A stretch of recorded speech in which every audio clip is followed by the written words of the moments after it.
I've been asked to do a small tips and tricks for TRIOS, and this session is actually quite a lot of a copy of what I did for our Nordic Symposium last year.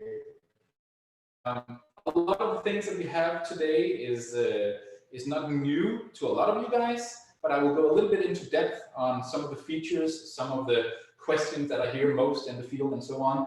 And yeah, that's just it. Before we move on, I really want to say a big thank you to the clinic where I'm standing here today. This is one of the local clinics, which is placed right next to where I live, just north of Roskilde. Mundvin is one of the clinics where Camilla and Eddie is both operating, and they're not here today. They cleaned everything up so I could get in and have this webinar for you guys. In these Corona times, we have to be cautious. So everything has been wiped down, everything is ready, and I'm able to use the scanner for almost everything you want me to see. All right, guys. The agenda so far is as it is today. And if I just click here, you will then see the list that I will move on to. I will be jumping back both the scan strategy, how the scanner is able to help you, and also the bite evaluation. Bite is very, very much what a lot of the people are asking for, so we will dig into that as well. Then we are talking about AI, lock and trim, HD photo, shape measurement, all the nice features that we want you guys to use in your everyday workflow. So just hang on, and then we will see if we can go on with a little bit of emergence profile scanning, post-processing, and what that does before and after. And then we'll definitely talk a little bit about edentulous scanning, because edentulous and dentures is definitely the new black. All right, guys, let's move on. So I think we have a poll question here.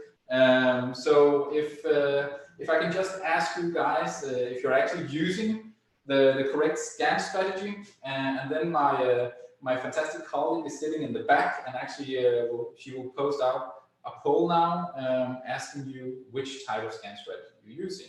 So please pull up the poll and answer that for me. She's running. All right, guys, I'll move on. So the perfect scan strategy is not just for fun. It really means a lot if you want to have the perfect scan. Here comes the poll. So just answer this, and we will see how many of you are actually hitting it up. So you should be able to see the poll right now. So here we go. I can see a lot of you are answering. That's perfect. Thank you so much. Let's see.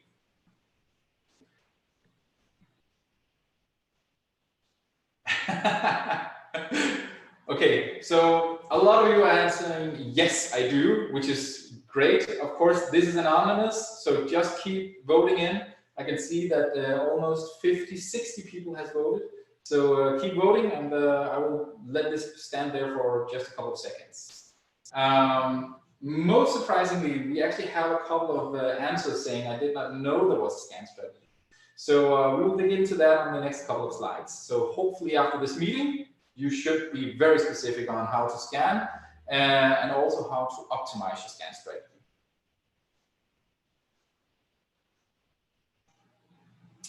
I'll let the poll run in the background, and then I'll move on. So the 3-shape scan strategy has been developed through a couple of years, so to speak. When we started with quadrants, we had a quadrant scan strategy, which we are still following, and now we are also talking about full arches. And why is it so important to follow the right scan strategy? Well, you beg to differ a little bit on, yeah, why can't I just like go cowboy style and just go wherever I want? And you can do that, and it will go very well in a lot of cases. However, if you follow the right scan strategy, you actually help the scanner to be more efficient and become a better and faster scanner. So let's take the lower jaw first. So for a quadrant, we start occlusal, then we move towards the midline, going lingual, pushing the tongue away, and then going out buccal again. And it's super important that you actually follow these 3 simple steps. Start occlusal, move to the mesial, And then when you use the canine for a quadrant, for instance, tilt it in and use the scanner tip to push the tongue away. So use the tip as a tool. Don't put the tip on top of the tongue, then you will see issues. Now, then when you do the twist and turn over the occlusal edge at the most distal area, then slow down a little bit and then scan the buccal side.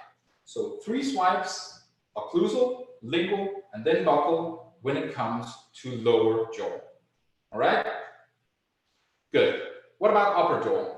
In upper jaw, we don't have the tongue, so we're switching it up a little bit. We're starting occlusal, then we're going out buccal, and then going to the palatal side, the oral side, right? So what it looks like is just like this. We will show a video with Chris. So we start occlusal in the region where we have most 3D structure, which is mainly tooth number 6, the first molar, and then we move first to second molar, and then we move to the midline again, crossing over after the canine, pushing it out and letting the scan tip, look at the video, scan tip do the work for you guys. So push it in the distal direction, moving slow over when you rotate over the occlusal surface again, and then you can drag it all the way to the palatal side. There you go. The video you see here is actually created before AI. But before we jump to AI, I really want to have a little bit more discussion in how and what we're doing. So remember, in lower jaw, occlusal, lingual, and then buccal, 3 swipes. In upper jaw, occlusal, buccal, and then palatal. So remember those 3 steps, and then you will be all fine. Now let's skip on and then do full upper arch. So please remember, even though we have AI, the most and biggest issue ever is soft tissue. So soft moving tissue will always be your main obstacle. You should not be available to have to tame it completely, because AI will help you there, and we'll come back to that. But please remember, if you have a big tongue in front of the camera can't see any teeth. So the scanner is just scanning what it sees. So remember, tissue is the issue. And for full upper, there's so the first swipe is still occlusal, but when you then reach your canine area, you start to wiggle. And look, pay attention here to how I handle the scanner. I wiggle either on the sideways of the scanner, so I can either do this, or I can decide to do this. It's all up to you guys. However, my chance is that this is a lot easier when you do the wiggle. Then when you reach the opposite side on the occlusal surface, you just continue with your buccal scan, and then it's up to you what you want to do at the midline. You can either remove the scanner out of the mouth, or you can do what I do here, where I do a flip all the way over and then push it to the most distal area again. And then when you reach the most distal part which you wish to scan, you then again roll into the palatal side and then scans all the way over to the opposite side. Actually, if you do the wiggle correct and you do it smooth and easy, slow down from canine to canine, you will experience that second and the third scan path, which is buccal and then palatal, is a lot easier and a lot faster. So please pay attention to the first swipe. Wiggle from canine to canine. That is the most important lesson if you have not heard it before. Wiggle. So do the wiggle. Okay? Now let's do the lower jaw. Lower is exactly the same. We're just flipping the buccal and lingual side. So here, because the tongue, we want to get rid of the tongue and scan underneath the tongue before we start buccal. Then we reach from canine to canine, we wiggle, go to the most distal area, and then push again. Use the scan tip to push underneath the tongue. Use it as a tool, use it as an instrument. Too many fingers or mouth mirrors actually just distorts the tongue and makes it more annoyed. So if you push the scan tip underneath the tongue and do the second swipe, then it's a lot easier. I'll show you here. So I start occlusal, moving to the canine, and once again, I start to wiggle over the incisal ledge. Here, I'm actually just doing the opposite. Before I was rotating, here I'm wiggling the scanner over the incisal edge, as I showed you in the previous description. Then to the most distal area, turning the scanner in. And pay attention, I don't have anything in the mouth of the patient here. I'm actually just using the scan tip as my tool. Pushing it all the way back, and then when I'm rotating over the occlusal surface again, I'm slowing down because this is a crucial moment. So slow down all the way over to the occlusal, and then all the way over to the buccal side, and then do the swipe again all the way over. Once again here, when you reach the midline, it's all up to you how you want to move on. You can also take the scanner out of the mouth, flip it, and then put it in again. Just remember to go back to an area that you already scanned. All right, cool. Now the bite, occlusion. It is crucial that you have the perfect bite. And the perfect bite just doesn't appear out of the blue. You need to ask the patient to open up, put the scanner in the mouth, and then ask them to bite. If you ask them to bite, and then put the scanner on the side of the tissue, all the way on the buccal side here, you're scraping their gums, and they will most likely dislocate the perfect bite. Then you can ask them, oh, can you go back to the bite? And then they'll try to see if they can find it. However, it's super difficult for them. So let them open up, ask them to have an open view, stick the scanner in, and then again, use the scan tip as your tool, nothing else. Let them close, and then scan. It's that easy. Now scan and start the scanner where you have 50-50 of upper and lower teeth, and then scan in one direction only. If you start to wiggle too much, you actually ask the patient to open up a little bit and trying to see if they can avoid the movement.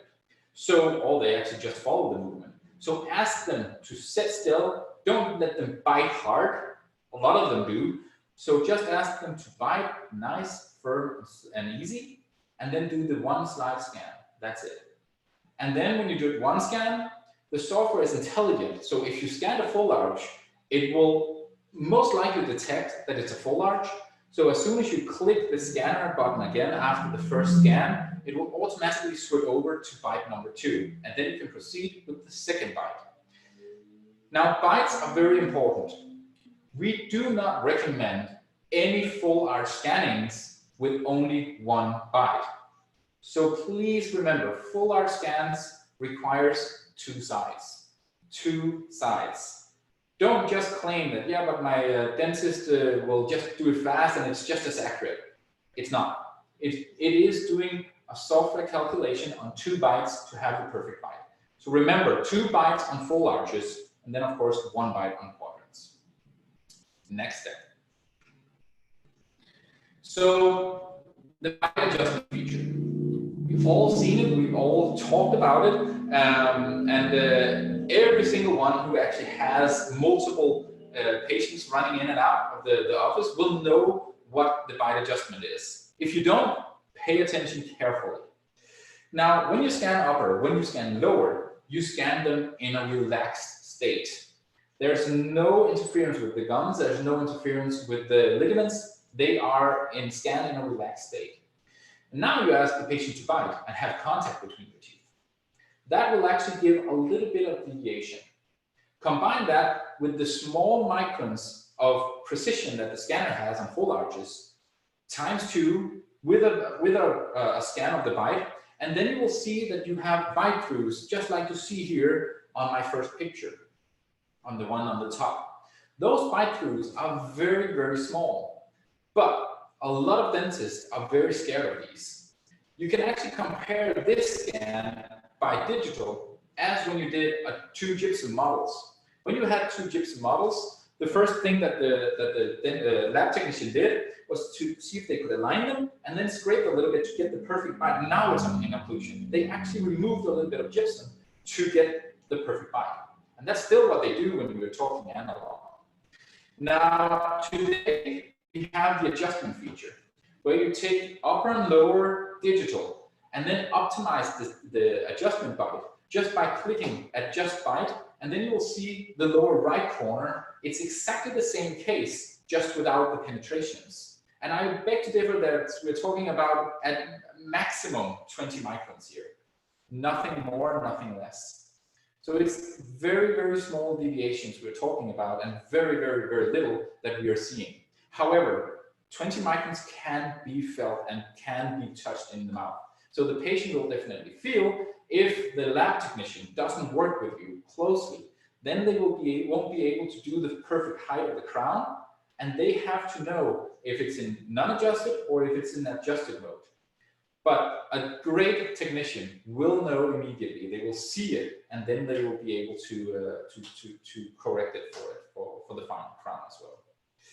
So please pay attention. Talk to your lab technician if you have bite issues, and then discuss if you want it in adjusted feature or non-adjusted. It's all up to you guys, but the true bite is actually the non-adjusted. All right, so let's move on.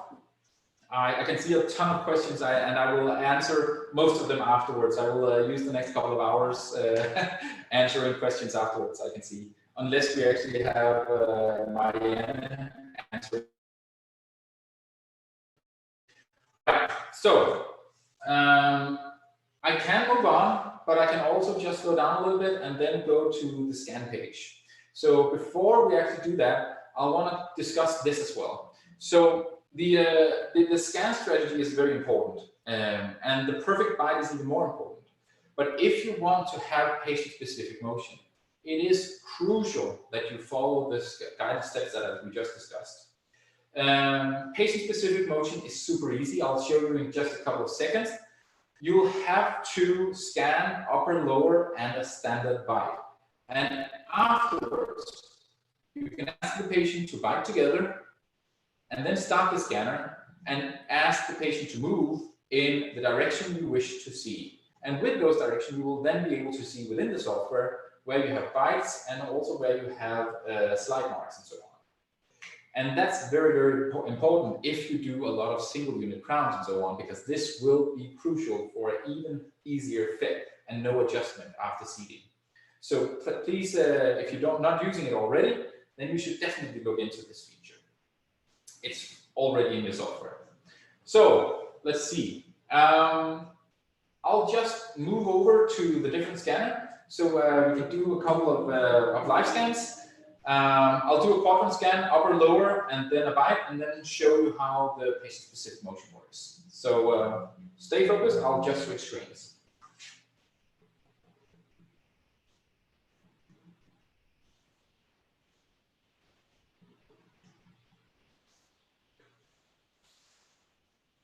All right, guys, you should still be able to see me talking in the corner, and if not, the most crucial part is as well what you see behind me on the screen. So I'm sharing the screen here, and just to tell you a little bit about the setup that they have here on the clinic, they have a TRIOS 4 wireless, and to that we have a connected PC in a client server setup. So in this clinic, we only have a client, which is operating as a scan PC, and then in the reception they have their master PC, their so-called server. The way they do that is just that on a client server setup, they can then just take the scanner from room to room and don't pay attention moving around anything else. So client server setup is quite easy to maneuver as soon as it's installed. So just to move forward, let's do a lower jaw scan. So please remember that the lower jaw was occlusal, lingual, and then glottal. And it looks something like this. I need to power on my scanner first. So of course it's a wireless scanner. So it takes approximately 10 seconds from I push the button to we actually see something. So as you can see here, the scanner is now ready. And because it's a TRIOS 4, you can see the speed of the preheated tip is super, super fast. So it won't take long, even though I forgot to start up my scanner. So as you see here, you can actually see a little bit of a peek on the coming software release.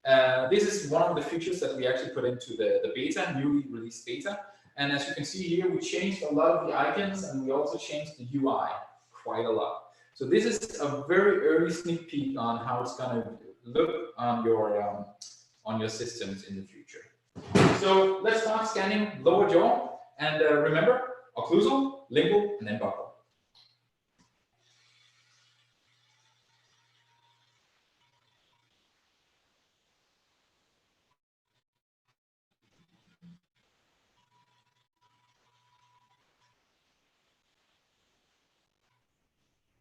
So that was a standard antagonist scan, so to speak.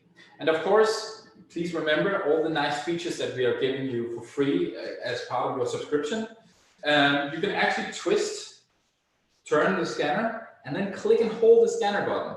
And then the navigation wheel pops up. And then you can actually see and select next. Release the scanner button, and it will take you to the next step in the workflow. Not a lot of using this, but imagine a touch-free environment. And in these Corona times, you need to understand that it's crucial for cross-contamination to use these tools, right? So please remember to use the wand navigation instead of going back and touching the touchscreen all the times. It will help you. Then for upper, we're scanning occlusal, buccal, and then palatal.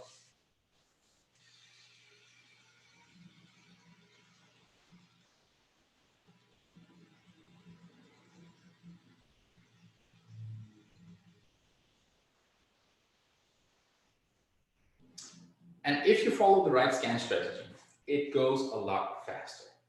Now, let's do the bite. Hold the button, flip to next, and release. Ask the patient to open up, stick the scanner in, pull to the cheek, and then ask the patient to bite, start scanner, and drag in one direction. That's it.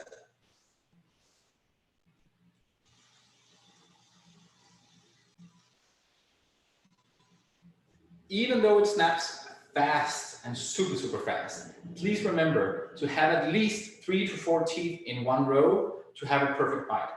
One small diameter of one tooth will be able to twitch a little bit. 3 to 4 will then make a solid flow where you have the perfect bite. Okay? Now we'll take the next step, and next step, as you can see, I activated it in my workflow. This is part of the settings within the scan settings. So go to system settings, scan settings, and then you will be able to activate PSM in all workflows. If it's not activated in your workflow, you will be able to add it down in the bottom left corner under tools. You can actually add the patient-specific motion scan step for each case. But for those of you who use it daily, just add it as a standard for the workflow. So once again, hold the scanner button, flip to next, and then release. So here we actually have an easy how to maneuver around, right? But of course, I already told you a lot of these nice features. So I will just close this one, and then I'll put the scanner in again. And then it's very important to start the scanner in the blue area, because the blue area is where we scan our bite. So if you want to obtain the patient-specific motion, you cannot start at the second lateral or the canine, because we didn't have a perfect bite there. So the perfect bite is where you have the blue marking. Start it there, and then ask the patient to start grinding back and forward when you hear the clicking or when it turns green, just like this.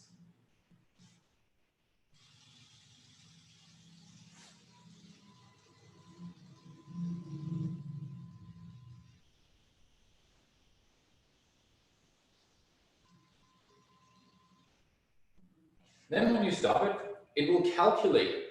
And the calculation here takes place to make a perfect fit between upper and lower jaw. It puts all the dots together, and then it gives you an estimate on where you have all your points. And here you can see that the warning says that we have intersections. Those intersections are exactly the same as we just discussed in the bite page. So please pay attention that even though there's intersections, that only means that you have a hard contact. So I'll click OK with this one. And then it will start playing my patient-specific motion. I can even open it up and then view it. So I can see where I get my exact movements and when. So this is super useful indeed. And even more important when you do crowns, bridges, and so on. For now, it's only been released for quadrants. You can scan a full arch, but when you talk about patient-specific motion, you will only be able to do that for a quadrant at a time. So for now, we only released it for quadrants, so please pay attention to that. It's not full arch yet.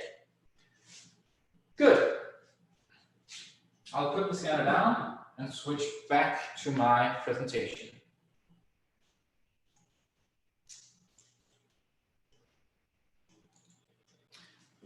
All right, I think we're back.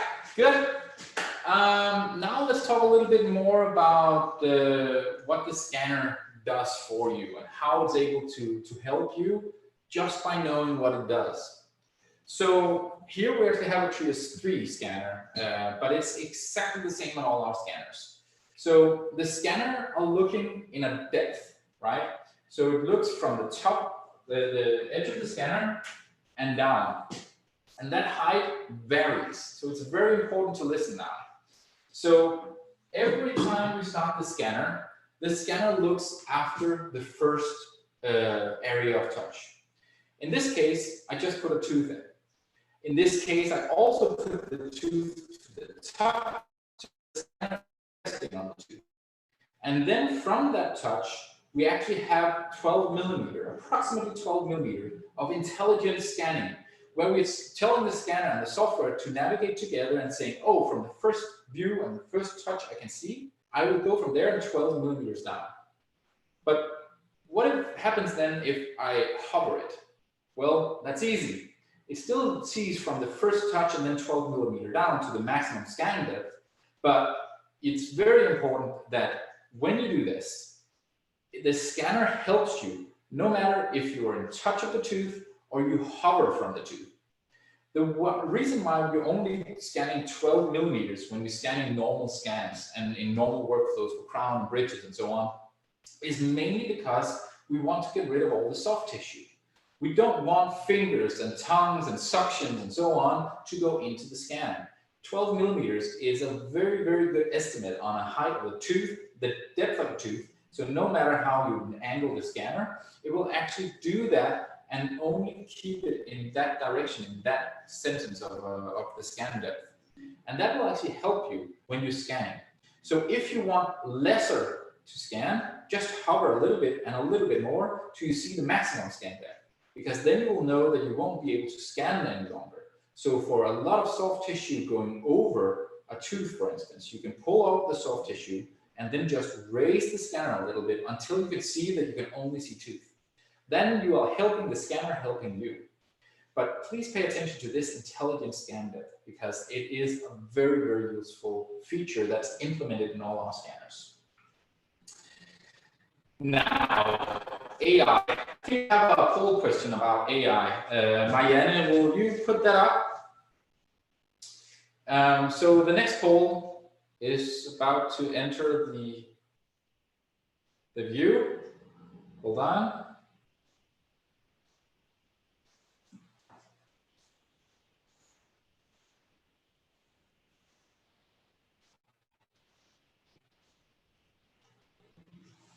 We're just waiting for the poll.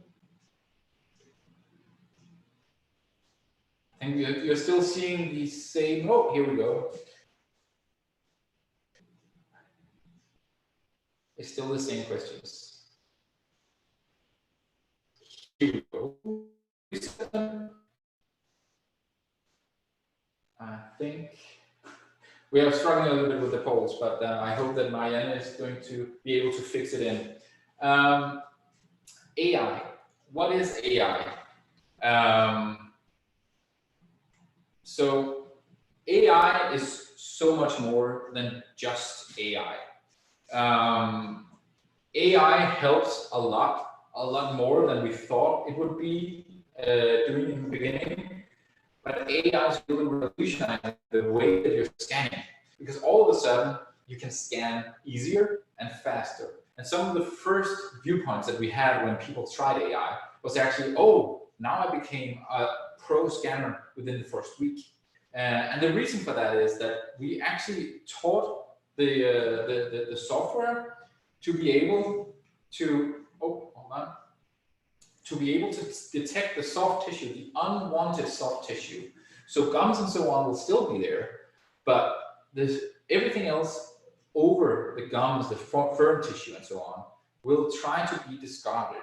And every time I click my screen, hold on, here you go. So this is actually the same scan, the same exact scan with and without AI. We took the exact same scan screen and just loaded it in with and without AI. And artificial intelligence is definitely here to stay. And in this case, it actually just helps you so much more, becoming a better, easier scanner than what we have ever seen before. So even more important is as well that you will actually have to only do minimalized trimming after you did the scan. Because before you had islands floating around, you had some soft tissue flapping around over the teeth and so on. But now the AI will actually discard it for you. And that's a lot and a big help. All right. I'll see if I can get this to work again. Here we go. Now, implant scanning. I actually have a point on the list saying implant also for emergence profile scanning. However, instead of just talking about emergence profile, I also want to dig into what the scanner helps you with when we're talking about implant scanning. So emergence profile, let's start there. Emergence profile is super important for the aesthetic zones, or even just for the posterior zones, where we still want to have a healthy gingiva and also keep the papillas, right? So to obtain the perfect scan for an implant and to get the perfect shape of the soft tissue around the implant, the emergence profile, then you will have to add the emergence profile scan to the scan flow. In this case, instead of having lower, upper, and then bite, you will have an additional step saying emergence profile. For the emergence profile scan, you will have to scan the entire part of the arch you would like to have part of the case. So the emergence profile scan is what you would call the master model. And then the next step where you add your implant position, the scan body, that's only the scan position for the implant and nothing else. So when you scan emergence profiles, you have to pay attention to the entire part of the jaw you wish to be part of the case. And of course, you can use lock, you can use trim, you can use everything of those tools, but pay attention because every single step in an implant scan is so much more smooth if you do it with the emergence profile scan. So when you remove the healing cap, the healing abutment, then start by scanning that small diameter around that implant. Scan it and then freeze it with the lock feature. I will go back and demonstrate it on the scanner just a second, but you can freeze an area in time and then continue scanning the surroundings until you're satisfied with the jaw you wish to scan. But the area of the emergence profile, even though it collapses afterwards, it will not be added to the original model. So you can actually scan it, lock that area, and then it will keep that position, no matter if the soft tissue collapses over the implant or whatever could happen. It could be bleedings or whatever. It will keep that area clear from the moment you locked it. And then you can continue scanning the rest of the jaw. Now, when you then add the next step, and the next step is then the implant scanning. And for implant scanning, you have to understand that the scanner scans in full depth. So there's no limitation in the scan depth anymore. So it uses the full flexible diameter that we are able to see when you have selected a scan flex scan for an implant. Now, even more important is, how do I actually scan the best way for implants? I can put these in, and as you can see here, I have the full arch that I would like to be part of this scan, and then I put in my two scanner buttons or scan flags. The crucial part, the real, true, ideal way of scanning is to start on the top of the scan abutment next to a tooth or a gingiva part that you already scanned, and then start scanning around it. So building it up from the top with reference point down to the area that you already scanned, and then wiggle it around, going around the abutment. round and around, and then you can start moving down and get more and more of the scan abutment. It's important that you don't just start by scanning in on the lingual side of the scan abutment and then flip over to the palatal side. Oh, sorry, to the buccal side. Because then you have two sides of the scan abutment where you wish them to meet, right? So you have two surroundings that you wish to meet in a big cylinder that goes all the way up in height. And if those two don't meet, or there's the slightest deviation, you will see a small flicker. And then the lab on the technical side will be having issues by aligning it to the perfect position of the implant. So start on the occlusal top and then wiggle around it so you're covering, building it up from the top and down. Okay? And you can go all the way down to the bottom and then connect it to the soft tissue if you wish that. The next, of course, is as well, what area should I get? Should I get the entire scan abutment? It's so high, it has undercuts, it has multiple areas where I can't reach. And the answer is, there is only one crucial area, and that is the top third of the pump. In our case, we have our own scan abutments, as you can see here. And the top part is where we have the reference points to differ exactly where we have the implant underneath the soft tissue. So we have to remember to keep the top part as perfect as possible. It doesn't matter if the top part is connected down to the soft tissue all the way around or just in small areas. So please pay attention to having it all the way down, but not in all areas. It's not crucial for you to close it all the way around the soft tissue. The scanner, the software will help you position that area, the top of the scan abutment, in a perfect diameter all around that soft tissue and the rest of the arch. So as soon as the scanner starts stitching, it knows exactly where that implant is. So remember that. All right. Post-processing. I'm sorry if I'm skipping a little bit fast, and I can see there's coming in a ton of questions. I hope some of them is getting answered. Otherwise, I will be answering them afterwards. So I'm having a lot of questions about post-processing. And as you can see here, my headline says the final result. And the reason for that is that when we scan in an optimized way to get smooth, easy, and a fast experience for the scanner and the patient in the chair. Now, the predefined view is what we call the scan page. So on the scan page, you have a predefined view. You can see all this nice details. You can see it in high res and so on. But the true final cut, the final result, is happening during post-processing. And we will optimize the model, all the and so on we can, to optimize the model for even more perfect scan. And in this case, you can actually see on the left side, it's before post-processing. On the right-hand side, you can see the afterwards. And after post-processing, you have a much more crisp prep line. The cervical line there is perfect. You can see any small details there. You can almost see the burr lines within the prep. And that is what the post-processing is doing. So if you are in doubt that you have the perfect prep, that you can see the margin line, then I will show you just a couple of seconds that you can just select post-process before you hit the send button.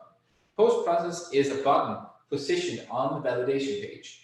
And it's so much easier for you to validate it while the patient is in the chair than to see that, oh, there's a small overlap of soft tissue or bleeding around the margin. I was in doubt, but I sent the patient home.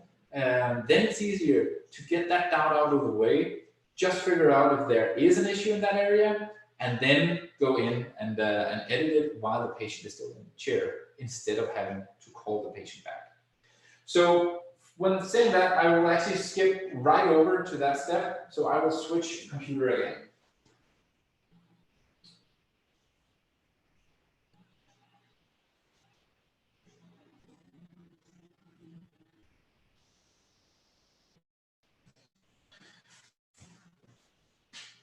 I'll just waiting. Here we go.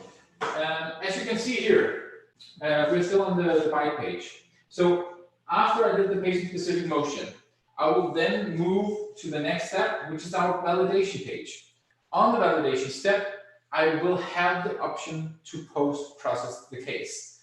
A lot of people were not aware of this, this feature, but it happened automatically anyway when you hit the send button.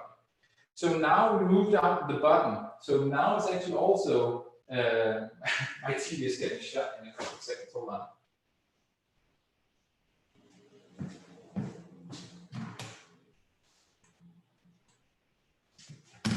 Sorry for that. So when I'm having this, and we actually moved the button out so you can see it here on the top bar, right underneath the workflow bar. You have a post-process button. And when you hit that button, you will have a lot higher detail level on your case. Even better is that we actually, well, you can speed it up, that feature called post-processing. Normally, a quadrant would take approximately 5 minutes, or 3 to 4 minutes, and a full large 5 to 6 minutes. And as you can see here, a standard quadrant scan is done within 30 seconds.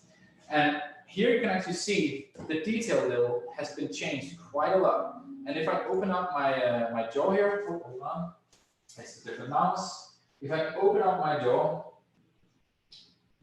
switching views, and then this is a little bit, hold on, turning off the colors, I will then be able to see a lot higher detail all the way around. So even more important, when you do this, it is crucial that you also, when you do the selection for your crown preps, you do select a crown prep, because the crown prep that you mark will have an even higher resolution than the rest of the model. So it's crucial for the dentist, for all of you who use this scanner, for the ability for the lab to have the perfect fitted crown, you do need to mark your crowns and the preps.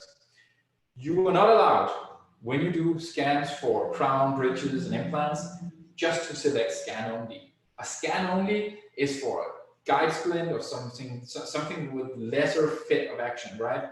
So when you have a crown prep, you do need to select a crown. If you have a bridge, select the multiple bridges and so on. It's crucial. Remember to mark it, always. Now, we were also talking a little bit about the emergence profile. So I'm going to skip all the way back to my order page, and then I'm just going to select a standard abutment here.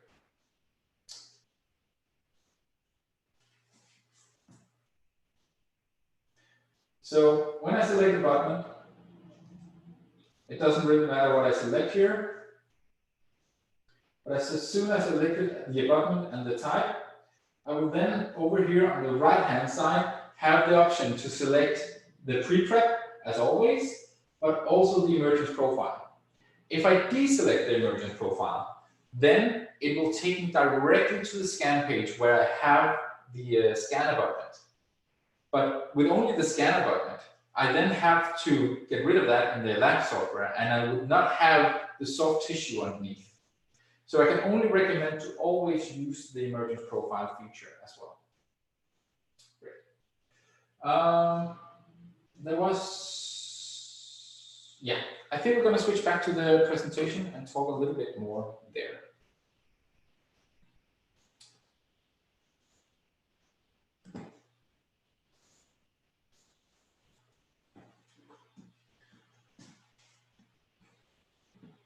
Good. So next up is Edentulous. We really want to discuss Edentulous with you. And all of those who have a scanner out there, I can see we have more than 250 participants today. That's brilliant. But all of you who already have a scanner, it would be so nice if all of you already scanned for Edentulous as well. But a lot of you are actually getting stuck because you think, well, soft tissue is the issue. Can I really do it? Can my lab do it? Can I really get something back that fits when we're talking about Edentulous scanning? And the answer is quite easy. We're having thousands of scans every single week on Edentulous patients. The clinic I'm in today actually scanned one of their own friends, or what we call family. And as he just told me, this has to be the easiest way to obtain an RPD. scan, and the lab just send it back so smooth and so easy. And of course, you can decide if you want it as a try-in, if you want to send it back, and then you can actually have it as a full denture afterwards, and full with the teeth and everything. So it's all up to you when you have the stomach for it. RPDs are created all over the world in thousands every week, and it's so easy. Those of you who are doing RPDs and still taking traditional analog impressions, stop doing it. It's so much easier just to scan it. You have the teeth to rely on, and in the late and last video I have today, I will show you a little bit of tips and tricks on how to obtain those edentulous areas if you think you have tried and you didn't succeed with it. So stay tuned for the very last video. Now, when it then comes to edentulous upper, we're talking next level. And next level is mainly due to no teeth to register on. For now, it can be quite hard when we don't have any teeth because AI can actually be confused. Now, please remember, if you can see that AI starts to be confused, you can always just turn it off in the bottom button. So AI on, AI off. That's very easy to just click on and off. And you can do it during scanning. So it's no reason why you shouldn't just turn it off when you do Edentulous.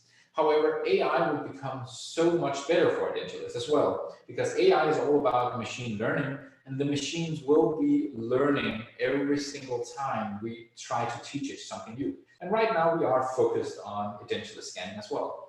But Edentulous upper, is it possible? Absolutely. We are having advanced scanners all over the world scanning for edentulous uppers as well. And it is quite easy. The only thing you have to pay attention to is actually the buccal region, because that is actually where you have the most soft tissue that can move you around. Now, why would we like to do this upper arch?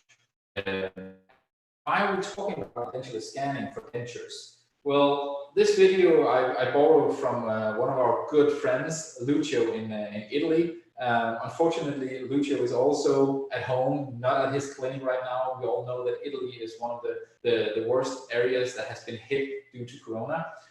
So they're also working from home, as good as a dentist now can do. But he does a lot of edentulous scans on his clinic. And the reason why we want to do that is to get a mucostatic impression. So no pressure on the gums, nothing. And when we do that, we actually get a result that is quite unique. So this is a TRIOS scan created digitally, fully digital. You click it on or snap it in, you don't click it, and you can almost not remove it again. The perfect fit is actually already here. It does require a little bit of training and a very good lab cooperation to create these, but you should definitely dig into them. And if you're a denturist, this is a brand new world to you guys. This has opened doors for everyone. So the suction here, when it comes to edentulous and upper arch, it's a no-brainer. You need to dig into that. Absolutely. Now, when it then comes to edentulous lower, this is where we call it to become an expert. Edentulous lowers have multiple issues. It can have what we call a hanekamp on Danish, which means a flipping part where you actually only have soft tissue waving in the wind while the patient is talking. You can have a negative ridge where there's no gum, no nothing left. And then we only have the sulcus and the mouth bottom, everything is just overlapping on each other. Not to take it all away, because this is always also done every single week all over the world. However, this is the next level. You need to train yourself up to do this. It does require a lot of training. Luckily, we have some really good guys on our study clubs that also share their experience and their knowledge on it. Once again, Lucio shared a video, and this video is done for a lower arch. And as you can see, yes, the scanner turns red once in a while, and then he just keeps the focus on the top of the ridge and then takes the borders afterwards. This is a perfect lower arch scan in just 48 seconds. Lucio is one of the greatest guys I've ever talked to. And he also gave us the permission to work with us. And he was very willing on sharing his knowledge. And we are so happy to announce as well again today that his scan strategy on Edentulous patients are available from us if you just call your reseller. So these navigator guides and these step-by-step guides are already out there. And if you then look him up on his own webpage on Facebook, you can see all his nice features, all his nice steps and so on. He is one in a million that wants to share all his knowledge with you guys. So please get it. So, scan technique for Edentulous. Please remember, retract lips and cheeks and tongue because they will get in your way. Scan the ridge in a single pass and then add the surroundings on top of that. Then go back, zigzag wiggle, and get the soft tissue and the surrounding of the ridge.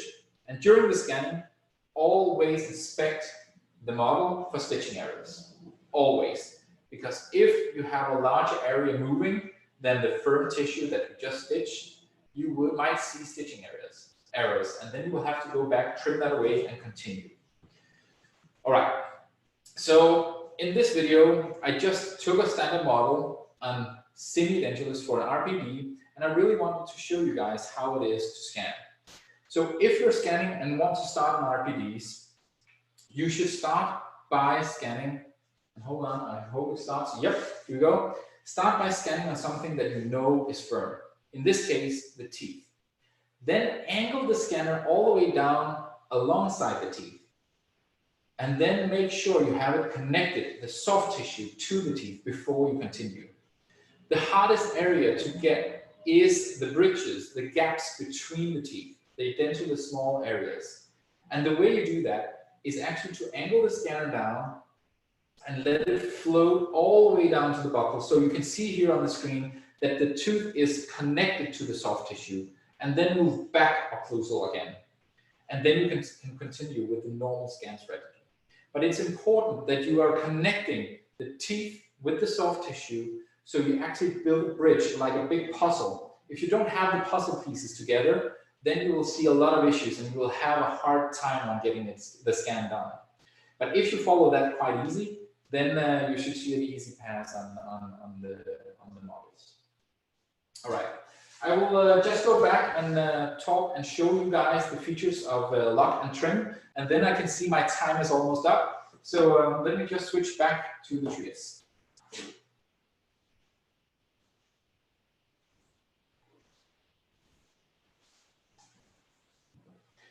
So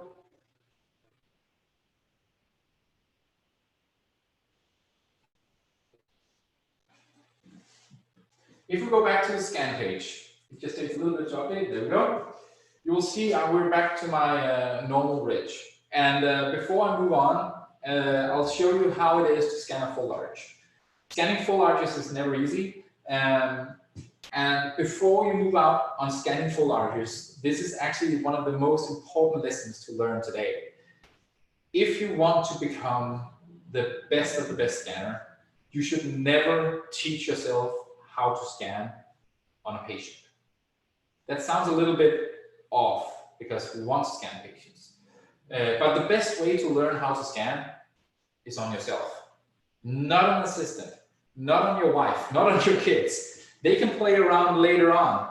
But if you want to become a solid scanner who can smoothly move into any case and start scanning, then you should learn to scan yourself. If you're able to scan yourself, you're able to scan everyone.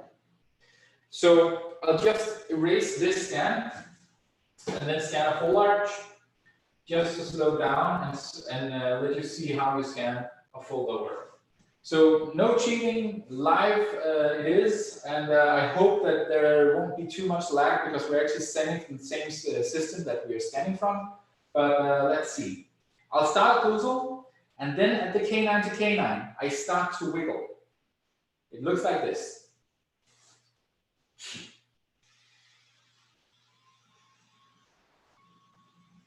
Canine.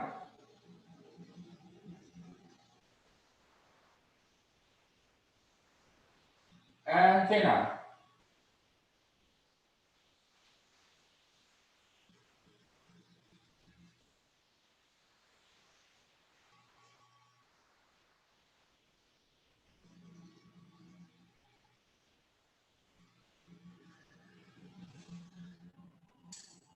Those of you who've seen me scan before will know that this was one of the very slow scans I did. However, it was a full arch, perfectly performed, wiggling from canine to canine, and still done in less than 30 seconds, 29 seconds. So please pay attention to how you angle the scanner, how you scan, and then follow the right scan strategy, because then the scanner and the system will help you to become so much more efficient with the scanner in your hands. And again, remember to follow the scan strategy, let the scanner help you, and then it will help you as well back. And again, let's move into the small features that I almost forgot to show you. So I'll just take the mouse and move a little bit away. So if I have a bleeding, let's say I have a bleeding around my my 6 minus here in Danish, my first molar. If I have a bleeding and this was my prep, then I could air dry it, wash it away, and then pay attention to it by just trimming this small area away where we actually have the bleeding. So check that out, trimming only that area again away. Say, okay, this is the area I want to focus on. Go back into the patient's mouth, air dry it, keep it clean. And then you can go straight in and just add it within a couple of seconds. So you go in, you make sure it's clean, you make sure it's free of blood, you make sure that there's no soft tissue. And a small hint here, if you really want to get rid of a deep prep where you almost can't see anything, there's a small tip. You can take a small retractor and pull the small soft tissue away, and then put the scanner in and scan on top of that. Yes, you will then have a small angulated tip from an instrument, but that doesn't matter as long as your margin is completely free. But nevertheless, if you want to scan this, you just trim this small area, you then air dry it, and then get it free of blood.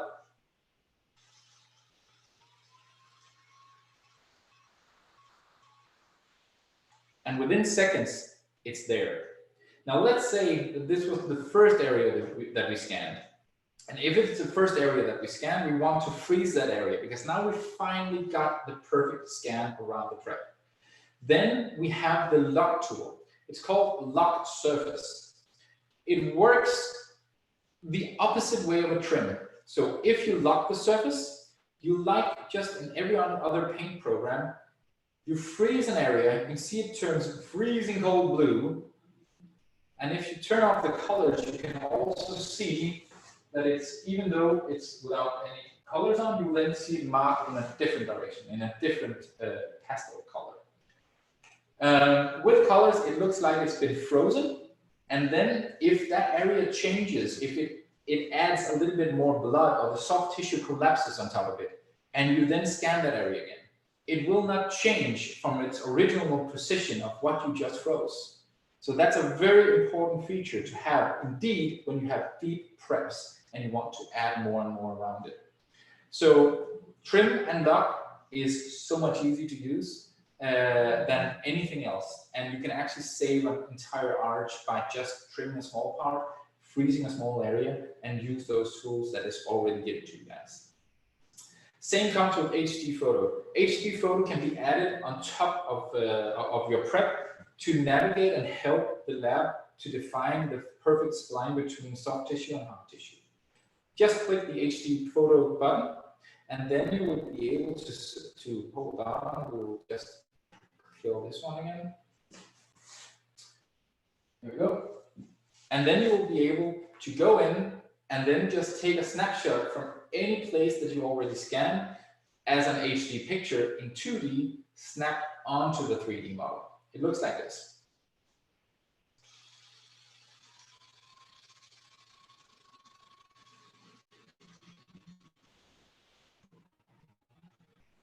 if you want to continue and add more and more scans, sorry for the small lag now. I think we have it here. Yeah. So if you want to continue, you can click on the picture, and then it will show you exactly, hold on, exactly where the picture is taken on top of the 3D model. You can also just start the scanner again and add multiple pictures.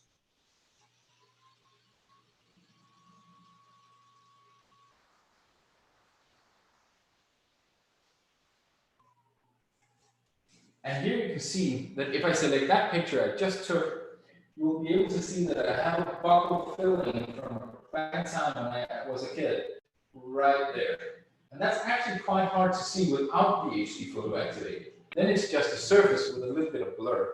But with the HD photo, I can easily see that I have a buccal filling. So just like that, you can also add it for crown preps, implants, emergence profiles. You can use it for anything. You can actually see very clear cracks and so on in the anterior teeth if you want to add those pictures. If you want to copy paste a single anterior tooth and replicate the morphology from the other. So that is also very, very easy. Let me just check I think I'm actually almost done. I will switch back to my presentation.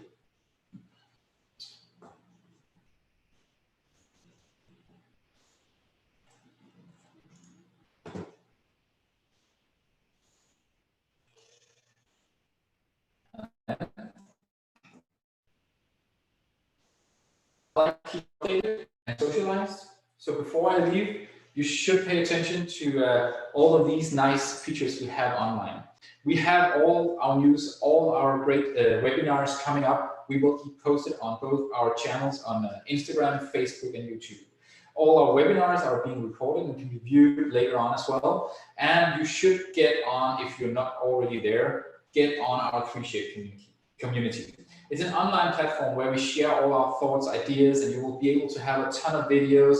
3Shape Academy is also putting in all their nice videos there. And it's a brilliant community where we can share everything that we have learned between each other. So remember to download the Patient app and also the Communicate app. The Communicate and Patient app goes way better in hand, and you can get so much more out of your treatments. So I think that's all for me, and I'll just hope that we will change dentistry together. And in this Corona special times, thank you for watching.